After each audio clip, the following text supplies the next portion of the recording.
آدم علیہ السلام کی تخلیق اللہ تبارک تعالیٰ نے کی اور انہوں نے اللہ تبارک تعالیٰ نے فرشتوں سے آدم کی تعظیمی سجدہ کرنے کے لیے کہا، وہ علم کی بنیاد تھی۔ اور اس نقطۂ نگاہ سے، خیر امت کے نقطۂ نگاہ سے، ہمیں تمام بنی نوع انسان کی مستقبل اور انسان کو اللہ تبارک تعالیٰ نے پوری عزت و اکرام سے پیدا کیا ہے، کسی گناہ کے نتیجے میں نہیں پیدا کیا ہے۔ اور گرچہ کچھ لوگ کہتے ہیں کہ ضعیف حدیث ہے، لیکن بہت اہم ہے کہ چاہے علم حاصل کرنے کے لیے چائنا بھی جانا پڑے تو جانا چاہیے۔ ہمیں اس بات پر ہمیشہ زور ڈالنا چاہیے کہ جو جس فیلڈ میں ماہر ہیں اس کو ضرور آگے بڑھائیں اور ان سے مشورہ لیں، اور اس مشورے میں چاہے وہ علم کے میدان میں ہو، اقتصاد کے میدان میں ہو، سائنس کے میدان میں ہو، ٹیکنالوجی کے میدان میں ہو، میڈیکل کے میدان میں ہو۔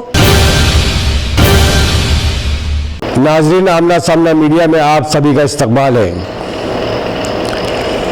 آمنا سامنا میڈیا ممبئی سے آج دہلی میں ہے، ساتھ میں ہمارے شہاب ٹی وی کے ذمہ دار بھی ہے، شہاب ٹی وی بھی ہے، اور ہم یہاں پر اس وقت جو موجود ہے انسٹیٹیوٹ آف آبجیکٹیو اسٹڈیز کے اس آفس میں، جو کہ ایک تحقیقی ادارہ ہے جہاں تحقیق اور ریسرچ کا کام لگاتار تقریباً 25 برسوں سے جاری، میرا ایسا اندازہ ہے۔ اور جن شخصیت کو آپ کے سامنے ہم روبرو کرائیں گے، آپ کا آمنا سامنا ہوگا، وہ شخصیت ہے ملک اور دنیا کی بہت ہی نامور شخصیت، جن کا تعارف پیش کرنا مجھ کم علم کے لیے بہت ہی مشکل ہوگا، جنہوں نے اپنی زندگی کا طویل حصہ قوم و ملت کی فلاح و بہبود اور ان کے مستقبل کے لیے ہمیشہ فکر مند رہنے والی شخصیت، مسلمانوں کی معاشی پسماندگی، سماجی اور سیاسی جو طاقت ہے اس کو کیسے بڑھایا جائے، کیسے رہنمائی کی جائے، مسلسل لگاتار وہ کوششیں کرتے آ رہے ہیں۔ محترم بہترین سیاسی اور سماجی تجزیہ نگار بھی ہے، کالم نگار بھی ہے۔ میری مراد ہے محترم ڈاکٹر منظور عالم صاحب سے۔ منظور عالم صاحب اس وقت ہمارے ساتھ موجود ہے، آئیے آپ کا ان سے ہم آپ کی ملاقات کراتے ہیں۔ ڈاکٹر منظور عالم صاحب، آپ کا آمنا سامنا میڈیا میں استقبال ہے۔ جزاک اللہ خیر، شکریہ، بہت بہت شکریہ۔ السلام علیکم۔ سر، ہم نے آپ کا قیمتی وقت لیا، آپ نے قیمتی وقت دیا، بہت بہت شکریہ آپ کا، کیونکہ آپ بہت مصروف ہیں، ہم جانتے ہی ہیں۔ اور ملک میں آج جس طرح کے جو حالات ہیں، آپ ہی لوگوں سے ہم سیکھتے ہیں اور آپ لوگوں سے ہی پتہ چلتا ہے کہ حالات سے کس طرح سے گزرا جائے اور ملک کن حالات سے گزر رہا ہے۔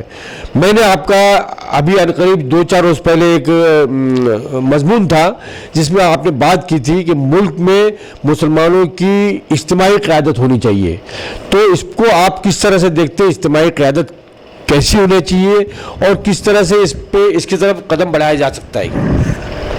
دیکھیے، بہت اہم سوال ہے، لیکن میں ایک کریکشن آپ کو ضرور کر دوں کہ انسٹیٹیوٹ آف آبجیکٹیو اسٹڈیز 35واں سال میں داخل ہو رہا ہے۔ یہ بڑی خوشی کی بات ہے، معافی چاہتا ہوں، میرے 10 سال معاف کیجیے کم کر دیے، 35 سال، اللہ کرے کہ یہ برسوں تک اور ہزاروں سال چلے گی انشاءاللہ، چونکہ ادارے ہمیشہ بہت لمبی عمر پاتے، ہو سکتا ہے یہ قیامت تک موجود رہے انشاءاللہ۔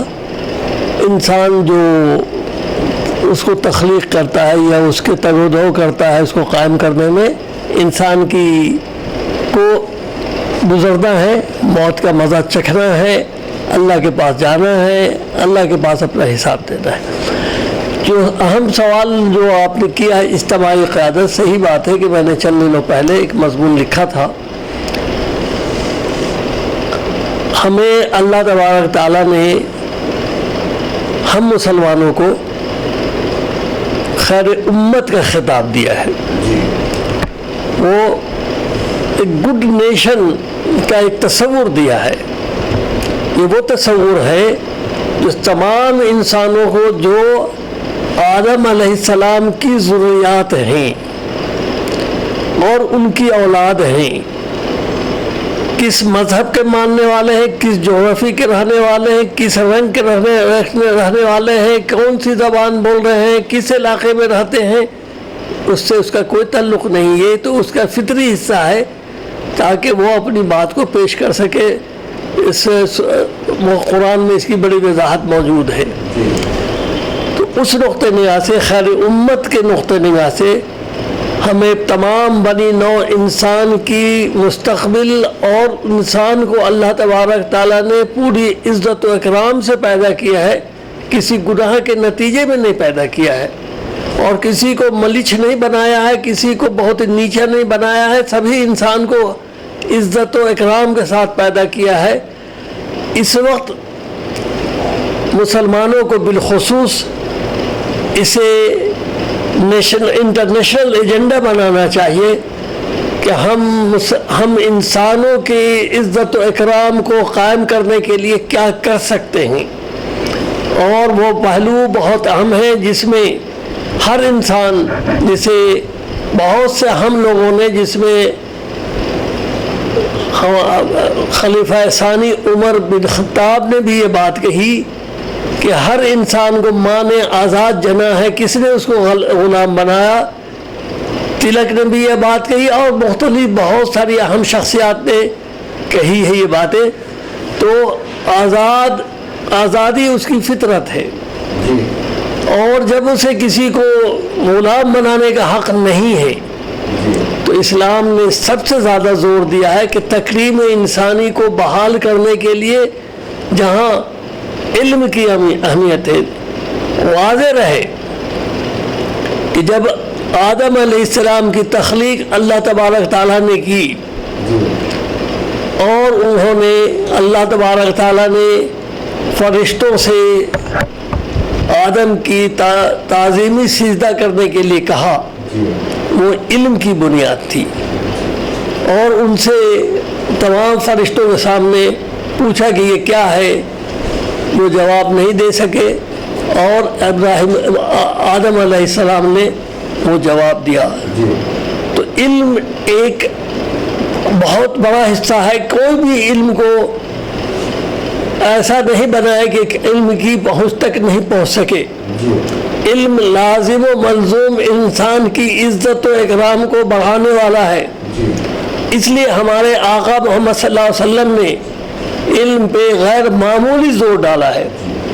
اور گرچہ کچھ لوگ کہتے ہیں کہ ضعیف حدیث ہے، لیکن بہت اہم ہے کہ چاہے علم حاصل کرنے کے لیے چائنا بھی جانا پڑے تو جانا چاہیے. کیا وہاں عبادت سیکھنے کے لیے جانا تھا؟ نہیں، علم سیکھنے کے لیے. جہاں مختلف چیزوں کا جو حصہ ہے وہاں سے سیکھا جا سکتا ہے. تو علم حاصل کرنے کے لیے، اور جو علم حاصل کرتے ہوئے انتقال کر جاتا ہے وہ شہید کا درجہ پاتا ہے.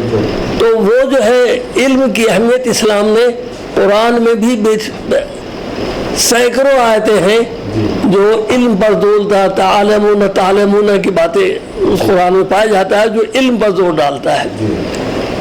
تو اس لیے علم حاصل کرنے کے لیے یہ ضروری ہے. اسی طرح سے علم کے ساتھ اس کا تعلق ہمیشہ اقتصاد سے رہا ہے. اور اقتصاد جو ہے صرف ٹریننگ سے ہوتا ہے، چیزوں کو سمجھنے سے ہوتا ہے، اور آدمی ایک دوسرے کو مدد کرتا ہے. تو اس لیے اسلام نے اس پر زور ڈالا ہے، زکوٰۃ کا بھی، صدقہ بھی، اور مختلف انداز سے غریبوں کو، کمزوروں کو مدد کرنے کا بھی. تو اجتماعی قیادت اس لحاظ سے بننا ہے کہ یہ آج کی جو دنیا جس صدی میں ہمیں، جسے 21ویں صدی میں ہم ہیں، تعلیم اتنا بڑھ چکا ہے مختلف میدان میں کہ ہمیں اس بات پر ہمیشہ زور ڈالنا چاہیے کہ جو جس فیلڈ میں ماہر ہیں اس کو ضرور آگے بڑھائیں اور ان سے مشورہ لیں. اور اس مشورے میں چاہے وہ علم کے میدان میں ہو، اقتصاد کے میدان میں ہو، سائنس کے میدان میں ہو، ٹیکنالوجی کے میدان میں ہو،